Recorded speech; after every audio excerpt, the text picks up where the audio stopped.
Hindi maayos ang lagay ng buhay ko at hindi magiging maayos ang lagay ng buhay ko hanggat hindi ko nahanap yung anak ko. Satisfied now?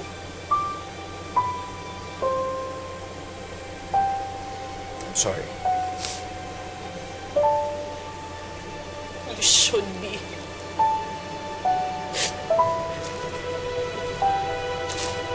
Why? Bakit? Dahil wala ka doon. Wala ka nung nangyari lahat ng yun. Wala. Anong sinasabi mo?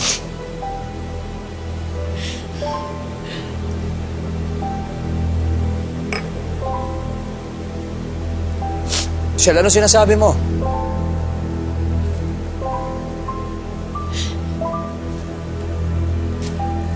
Kokoy, kung hindi mo ako iniwan, hindi sana mangyayari ang lahat ng to. Ang alin? Sana hindi ko iniwan ang anak ko kay Lisa.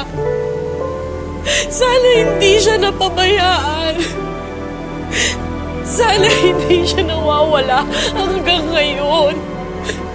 Michelle, what do you say? Hindi kita maintindihan. Ano ba sinasabi mo?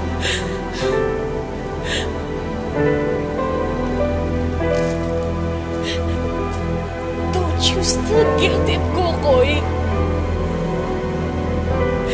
Ikaw ang ama ng anak ko. Ikaw!